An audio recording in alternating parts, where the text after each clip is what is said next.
Kia ora. I'm Rebecca Bray. I'm Senior Collection Manager in Natural Sciences at Tamaki Paengahere Auckland War Memorial Museum. And in my role, I manage a team of collection managers and collection technicians across the entire natural sciences collections. So doing a fair bit of recruitment with some cataloguing and collection manager roles and things like that there recently. And Beck, can you tell us a little bit about your own background and how you came to get into the position that you're in? So I was lucky enough to grow up in museums, but in terms of getting to this role, I started officially volunteering at 16, and then I did my undergraduate degrees in both music and in science, and I majored in marine biology and zoology. After undergraduate, I did my honours in genetics in birds, looking at major histocompatibility complex. And after that, I did some research assistanting for my honours supervisor. So got a bit of short-term on-the-ground experience there. Then I started a PhD at Monash University. And as you do often, the scholarships run out and you need to start working. So I started working again as a research assistant back with my honours supervisor on the same project, which was on frogs, but on the genetic side of it, using the skills I'd learnt during my PhD. And that led on to more contracts at Museums Victoria, which is where I was based for honours, and then onto a technical officer / collection manager job at the Western Australian Museum. And I was there for 5 years before moving out to Auckland Museum for the senior collection manager job here. So I know that you've been in the position of advertising and also hiring people into entry-level roles, ones that you've gone through as well in your history.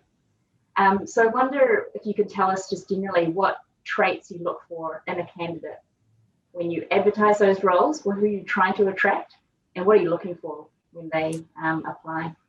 Yeah, so for the advertising for the roles, we're trying to make sure in the position description that we're really clear about what kind of the accountabilities and responsibilities are for the roles. So that's where you're really going to see whether you're a good fit or not for it. But aside from just what work are they going to need to do, we're also looking for people who are kind of confident, that they're good with teamwork, because teamwork within a multifaceted group is really important, and that they can kind of communicate well in what they bring to the role. So when we are assessing applications, so if we think about the kind of resume and cover letter process, that's really to get you through the door into the interview. So you wanting to look at that position description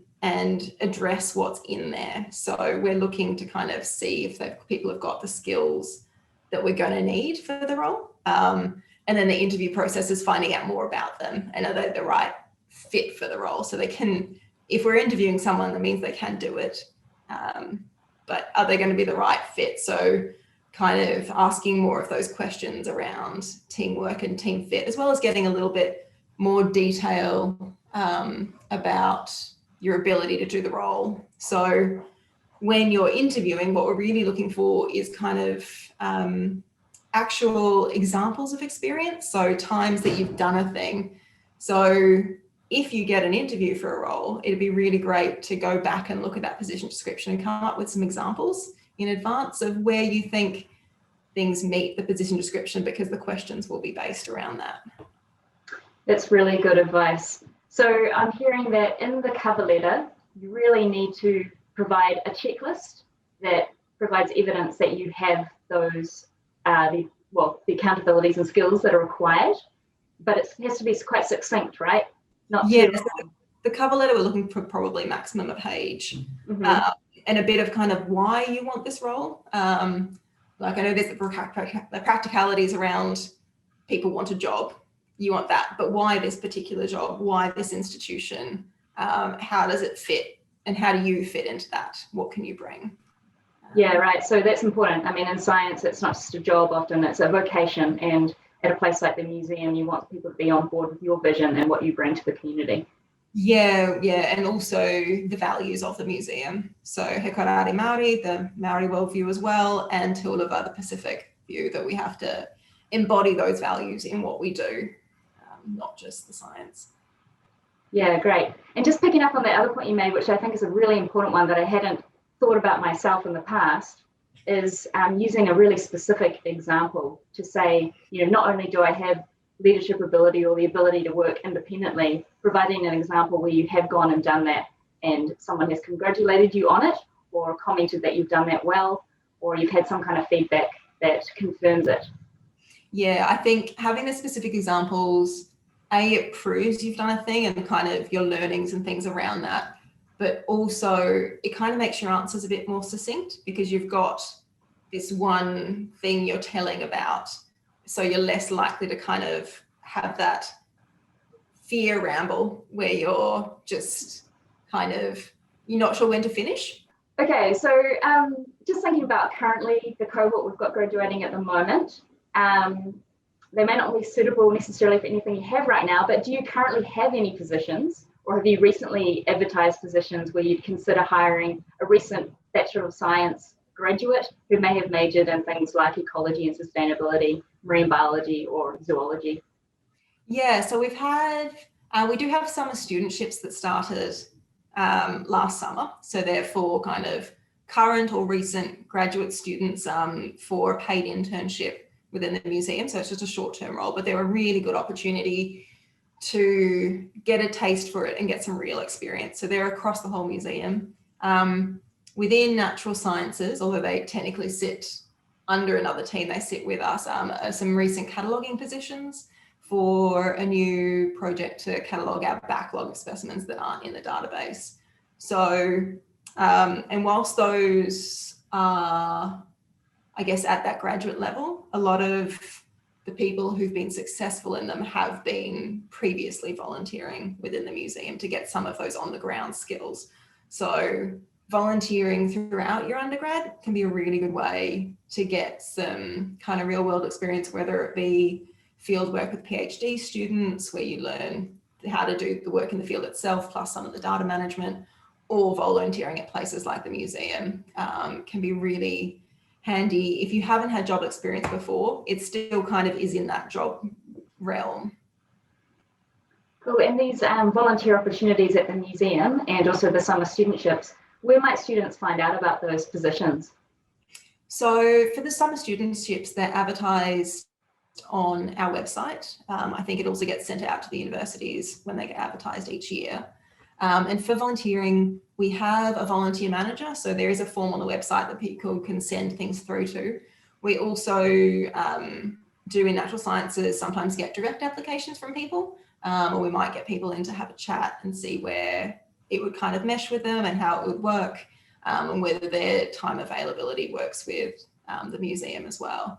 So we kind of have a bit of that direct route too. What kinds of things would people be doing in that job? What skills would they gain within that, which was essentially a stepping stone position, right, onto something else?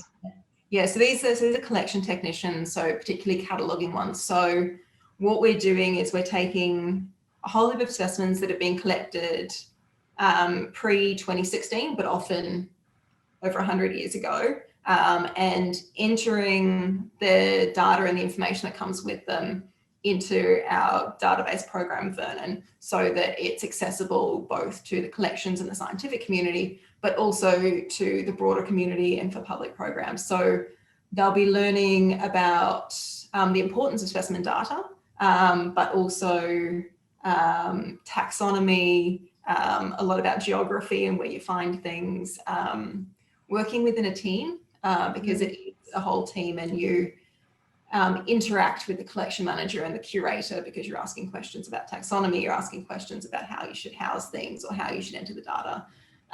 You also learn specimen handling, and there's opportunities to jump in and help with some of the other things that pop up where we might need a little bit of extra support on the day. Awesome. So for those kinds of positions, what sections of our graduate profile here at Massey for those Bachelor of Science graduates are most important or useful for a candidate to highlight in their CV or cover letter? Yeah, so it seemed like when I looked at it, a lot of the majors have really good coverage of a general biological understanding of the different kind of groups, so biodiversity and that kind of thing. So then we'd be looking for like, what are you excited by within that? Also, there was a really great focus on teamwork and actually going in the field and seeing things and IDing, but also kind of handling stuff as well. It seemed like really practical areas. And then the emphasis on Tikanga Māori and Mataranga Māori, I think, particularly for Auckland Museum, is a really important thing that people are kind of growing up and in their graduate careers already within that, rather than having to learn it once they get to the workplace. It's just part of how people start going through university, which is really great. So are there any other traits outside of our graduate profile that you look for in a candidate that you'd just like to highlight? So I guess you can always, for these things, draw from your experience outside of your degree as well. So in terms of things with teamwork and communication, if you've had other roles, be it in front of house service industries or anything like that, you'll have learned things and gained ways of working with people from that as well, that you've got all of your skills scientifically that you learn in your degree, but there's a whole life experience outside of that as well that you can draw from. So take opportunities as they come and kind of try and get that experience along the way as well, the practical experience. Yeah. Every opportunity is a chance to kind of build your tool belt, and so you never know when that's going to be useful. I feel like there's no anything you learn at some point it's going to pop up as a useful thing in career or life. So yeah, I think through my undergrad and everything like that, I really tried to jump at every chance I get, because, and I probably wouldn't have got the roles I had without doing a bunch of volunteering and just learning as much as possible. Yeah, I'm a strong advocate for that as well. I mean, I'm the marine biologist who never studied marine biology. It was just my hobby. And the thing I volunteered on, and the thing I got, technical roles and research roles assisting people to do. I mean, at some point I took over. Yeah, and you never know when the door's going to open. So it's kind of being ready for it when it does, so that if there is an opportunity that comes up, you can go for it. And also, even if you don't meet everything in a position description, just addressing it, saying that you're really excited to learn or to develop and you feel like you would be able to do that, that is still addressing a position description. That's really a good piece of advice. Yeah. It's a funny world out there and it's hard to describe. There's no obvious trajectory out of a bachelor's degree. No, and it's like an interview process. Game is the wrong word, but there are structures that you work within. So you kind of have to play within the structures. Yeah, I think one thing I hadn't anticipated actually in my own own experience was that, once I put it down in my CV and my cover letter, I thought that they knew it all and they didn't actually need to hear it from me. But of course, the interview is the opportunity to also share all those things and make sure that you reinforce those things. I think made the mistake of not preparing necessarily for interviews because I thought that was more about them just wanting to see me as a human. But it is a very formal part of the process that should be respected. Well, and I would say that we can only judge it on the day. That's what we've brought everyone into the interview, and then we have to judge based on, yes, a bit on the CV, but also mainly on what is answered in that interview day. That's what the scoring's on. So tell us, don't assume we know anything. You need to tell the other person on the table everything you want to tell them. Great. Thanks.